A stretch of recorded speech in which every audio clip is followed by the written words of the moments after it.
Limb lengthening surgery के बाद height कैसे बढ़ाई जाती है और कितना तक बढ़ा सकते हैं, एक दिन में कितनी हाइट बढ़ती है और कैसे करना है।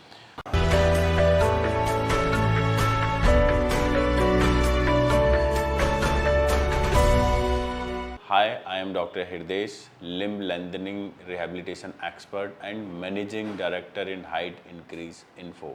तो आज हम इसी बारे में बात करेंगे। हमसे बहुत सारे पेशेंट्स हमारे पूछते हैं कि सर लिम्ब लेंथनिंग सर्जरी के बाद हाइट कैसे बढ़ाई जाती है और कितना तक बढ़ा सकते हैं, एक दिन में कितनी हाइट बढ़ती है और कैसे करना है। तो आज हम इसी बारे में बात करेंगे। सपोज सबसे पहले बात करते हैं हम टिबिया लेंथनिंग की। जैसे कि आप देख रहे हैं एक मॉडल है टिबिया का, ये टिबिया बोन है।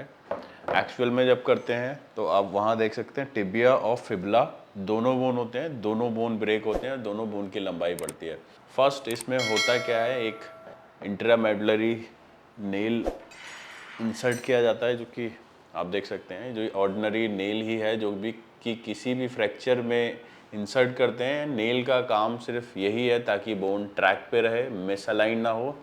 सेकंड, जो LON का बेनिफिट है, इसके वजह से हमारी जो एक्सटर्नल फिक्सेटर है इसका टाइम कम हो जाता है, ताकि जब हम लेंथनिंग अचीव कर लें तो हम फिक्सेटर हटा सकते हैं, जो हमारी हाइट है वो लॉक हो जाए। सपोज़ फर्स्ट इसमें नेल इस तरह से प्लेस होती है, ऊपर से प्रॉक्सिमली लॉक होते हैं, जैसे बोन इस पर स्लाइड होती हुई जाती है।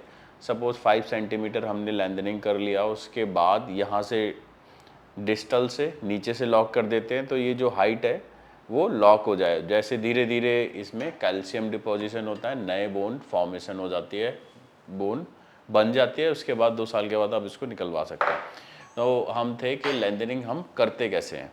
एक एक्सटर्नल फिक्सेटर प्लेस किया जाता है लेंथनिंग करने के लिए, लंबाई बढ़ाने के लिए।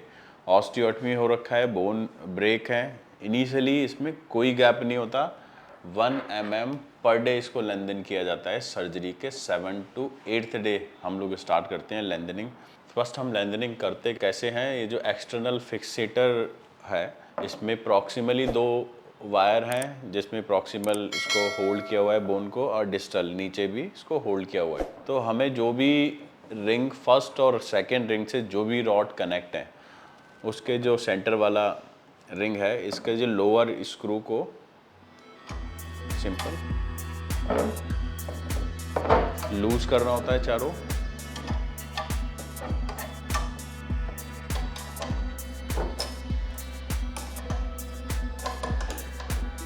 देख सकते हैं, इसको लूज करेंगे और इसको यहीं से टाइट करेंगे। इसमें एक मार्क लगा दिया जाता है, इसका एक कंप्लीट राउंड अगर यहाँ मार्क है, ये वापस से नट घूम के यहीं आ जाएगा, देन 1 mm कंप्लीट होता है ये चारों उसका। देन जैसे कि आप ये गैप देख सकते हैं, ये गैप धीरे धीरे क्रिएट होता है। मीन्स 5 सेंटीमीटर के गैप को क्रिएट होने में कम से कम 50 से 55 दिन लगते हैं लेंथनिंग में। तो ऐसी होती है इसकी लेंथनिंग। ये जो 4 रॉड के स्क्रूज हैं मिड में, इसको लूज करना है और इसको टाइट करना है जस्ट। और ये जो गैप है, ये धीरे धीरे रिंग के बीच का गैप भी इंक्रीज होगा, और यहाँ जो बोन है आपके बोन के बीच में भी गैप इंक्रीज होगा। इसी तरह से आपकी हाइट बढ़ती है टिबिया लेंथनिंग में। बट इसमें 2 बोन होती हैं, फिबुला एंड टिबिया। तो ये था टिबिया में कैसे हाइट बढ़ाते हैं। अब यहीं हम बात करेंगे फीमर लेंथनिंग की। फीमर लेंथनिंग में फिक्सेटर कुछ इस तरह से प्लेस किया जाता है। This is monorail fixator.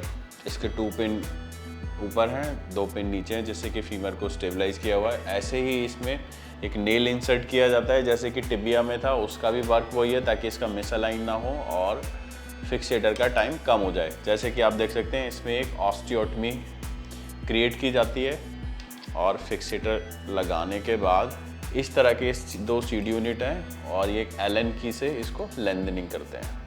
जैसे कि आप इसका भी एक कंप्लीट राउंड 1 mm का होता है। जैसे कि आप देख सकते हैं, धीरे धीरे इसके बीच का गैप इंक्रीज होने लगा। बट ये सिर्फ दिखाने के लिए, एक दिन में 1 mm ही गैप क्रिएट कर सकते हैं, उससे ज़्यादा गैप नहीं कर सकते। ऐसे होती है फीमर में लेंथनिंग। तो ये था एक्सटर्नल फिक्सेटर में हम लोग लेंथनिंग करते कैसे हैं। यूजुअली पेशेंट को लेंथनिंग टीच कर दिया जाता है, इट्स वेरी इजी। सेल्फ ही जो पेशेंट हैं खुद ही लेंथनिंग करते हैं। एवरी 15 टू 20 डेज़ पे हम लोग इसको एक्सरे में देखते हैं कि कितना लेंथनिंग किया है। जितना भी अब लेंथनिंग करते हैं उसका एक शेड्यूल बना के नोट डाउन करते रहते हैं कि कितना लेंथनिंग हो गया, आज 5th डे है, आज 7th डे है, उसी के अकॉर्डिंग एवरी 15 टू 20 डेज़ पे एक्सरे प्लान होते हैं। तो जितना आपने लेंथनिंग किया है उतना मिला है कि आपको नहीं मिला, वो हम एक्सरे में देख के बता भी सकते हैं, देख सकते हैं। और उसमें कैलस ग्रोथ कैसी है ये भी हम अंदाज़ा लगा सकते हैं ड्यूरिंग लेंथनिंग। तो ये था हम लेंथनिंग करते कैसे हैं एक्सटर्नल फिक्सेटर के साथ। सो अगर आपकी और कोई क्वारी है regarding limb lengthening, limb reconstruction, तो आप हमारे चैनल पे दिए गए नंबर पे अपनी क्वारी डाल सकते हैं। Thank you.